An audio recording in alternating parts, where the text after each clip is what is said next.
성도 여러분 안녕하세요. 5월 13일 수요일 새벽 말씀의 시간입니다.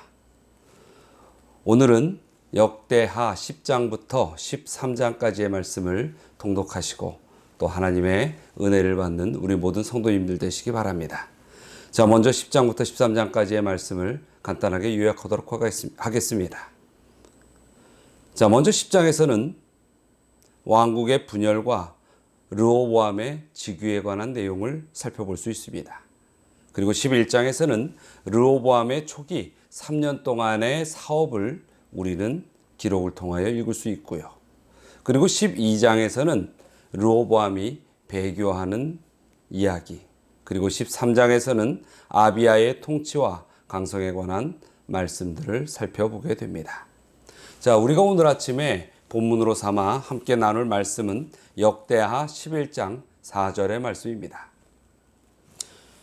여호와께서 이같이 말씀하시기를 너희는 올라가지 말라.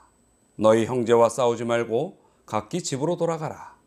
이 일이 내게로 말미암아 난 것이라 하셨다 하라 하신지라.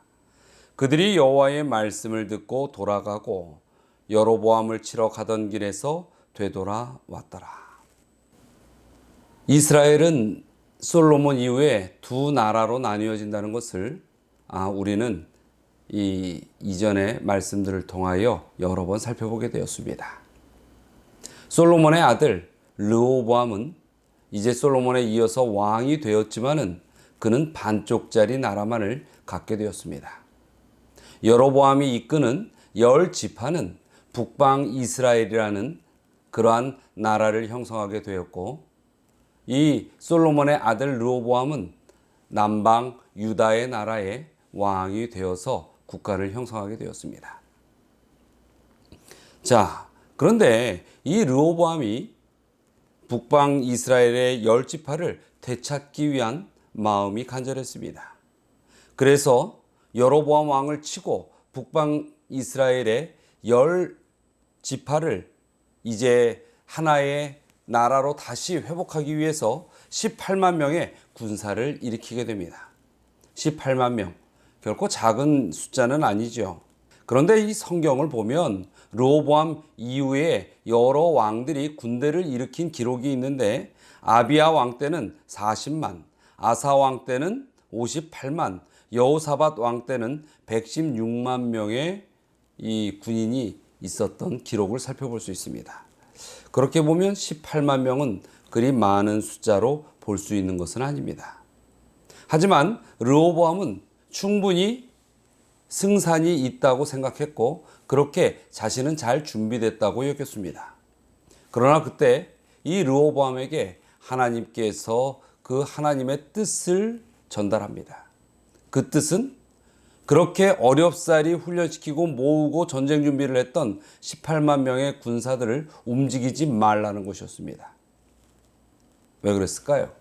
하나님께서 르호보암에게 전쟁을 하지 말라고 한 그 이유는 바로 같은 형제끼리 싸우지 말라고 하는 것입니다. 북방 이스라엘, 여로보암, 그들은 정통성에서도 상당히 문제가 있었던 국가를 형성하게 되었고, 어찌 보면은 죄로 볼 때에도 상당히 많은 죄의 모습들을 갖추고 있는 그러한 상황이었습니다. 그럴지라도 하나님께서는 분명히 르호보암에게 이야기하는 것입니다.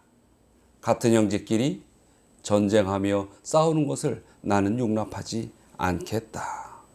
누가 더 죄가 많고 누가 더 옳은지 그 문제를 떠나서 먼저 하나님께서는 형제들끼리 싸우지 아니하는 것을 아주 중요한 원칙으로 삼으셨다는 것을 우리는 이 르호보암에게 메시지를 보내시는 하나님의 모습을 통하여 알 수 있는 것입니다. 자, 교회에서도 이와 같은 하나님의 의지는 우리가 분명히 잘 따르고 이행해야 할 사항들입니다. 교회에 대한 하나님의 생각은 그렇습니다. 교회 안에 있는 하나님의 백성들이 있습니다. 우리 그리스도인들이죠. 그런데 이 성도들이 정말로 하나님께서는 하나가 되고 결코 서로를 헐뜯으며 싸우는, 그리고 분파를 만들고 세력을 만드는 이런 일들이 하나님의 교회 안에서는 결코 없기를 하나님께서 가르치시고 바라시는 것입니다. 여러분, 하나님의 교회는 결코 분리도 싸움도 있어서는 안 되는 것입니다. 하나님으로 하나됨의 그 경험을 중요히 여기고 또 그것을 소중히 지켜 나가야 하는 것입니다. 그것이 하나님께서 주신 사명으로 함께 살아가는 하나님의 또한 사업에 동참하는 우리들의 신앙의 모습이 되어야 할 것입니다. 그런데 오늘 이 본문에서는 또 하나의 교훈을 얻을 수 있습니다. 그것은 이런 질문을 한번 던져볼 수 있지 않을까요? 르호보암이 18만 명의 군사를 모으는 그 수고를 하지 않고 하나님의 뜻을 따랐으면 얼마나 편했을까? 그렇습니다.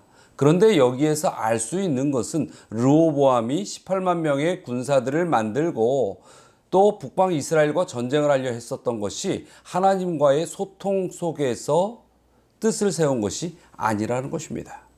그는 하나님과 소통이 없었다는 것을 우리는 알 수 있는 것이죠. 자, 1967년 9월 10일. 이 날짜는 어느 한 남자에게 있어서 매우 뜻깊은 날입니다.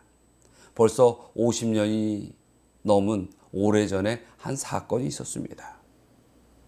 그날 양찬성이라는 한 사람은 지륵같이 어둡고 숨 막힐 정도로 답답한 무너진 광산의 갱도에 갇혀 있었습니다. 그리고 1967년 9월 12일 그는 16일 만에 극적으로 그 무너진 갱도에서 구출을 받을 수 있게 됩니다. 당시에는 상당히 전 세계적으로 아주 유명한 사건이었습니다.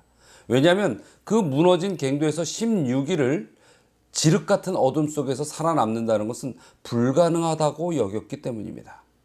그런데 이 양찬성 씨가 그 무너진 갱도에서 살 수 있었던 방법이 있었습니다. 그것은 바로 그 갱도에서 지상으로 이어진 전화선이 다행히 끊어지지 않고 있었던 것입니다. 그래서 비록 한 치 앞도 볼 수 없는 그 어둠이었지만은 양창선 씨는 그 전화기를 들고 지상에서 제시하는 그리고 가르쳐주는 모든 생존의 방법을 그대로 따라서 그렇게 하루 이틀 자신의 생명을 유지해 나갔던 것입니다.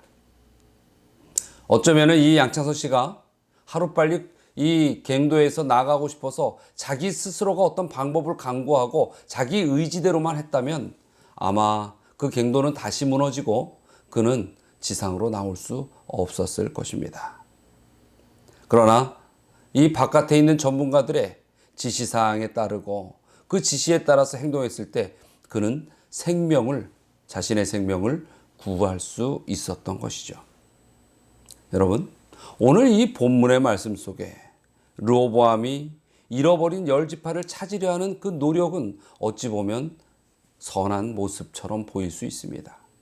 그러나 그는 인생의 여정 속에서 하나님과 소통하지 아니하는, 그래서 그 모든 수고가 헛되이 수포로 돌아가는 그러한 모습을 우리에게 보여주는 것입니다. 여러분, 하나님께서도 우리에게 그러한 순종과 하나님을 의지하는 삶을 바라실 것입니다. 하나님께서는 우리가 어떤 일을 시작할 때, 또 무슨 일을 계획할 때 무엇보다도 먼저 당신과 의논하기를 원하십니다.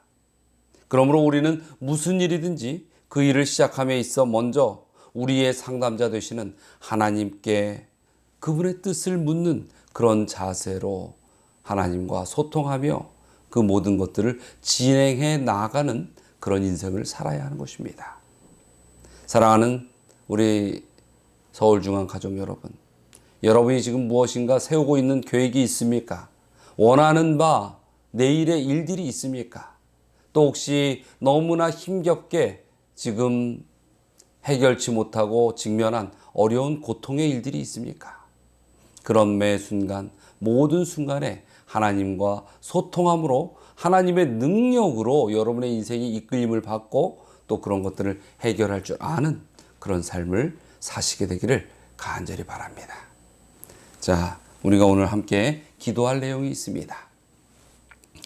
첫 번째는 우리 교회가 결코 다툼 없이 연합하는 교회가 되도록 기도해 주시기 바랍니다. 또 두 번째는 우리 성도의 가정입니다. 노경순 성도님, 노유선 집사님 가정을 위하여 기도해 주시기 바랍니다. 자, 다 함께 기도하시겠습니다. 사랑과 은혜가 많으신 하나님, 참으로 저희의 삶 속에 항상 주님의 붙드심의 손길이 있음을 인하여 감사를 드립니다.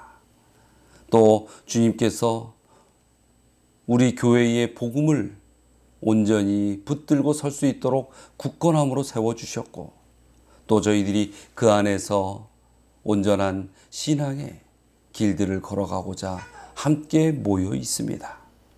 사랑하는 우리 하나님이시여, 진정 우리 교회가 그러한 주님의 부르심과 이끄심에 따라서 결코 다툼 없이 연합하는 교회가 되게 하여 주시고, 또 오늘 두 가정의 주님의 자녀들을 위하여 기도드리오니 우리 노경순 성도님과 노유선 집사님 가정을 기억하시고 그 가정들이 매 순간 하나님께 뜻을 묻고 하나님 안에서 승리하는 삶을 살도록 이끌어 주시옵소서. 오늘 하루도 우리 서울중앙교회 모든 성도들의 가정 속에 주님의 인도하심이 함께 하시길 또한 바라오며 예수 그리스도의 이름으로 기도드리옵나이다. 아멘.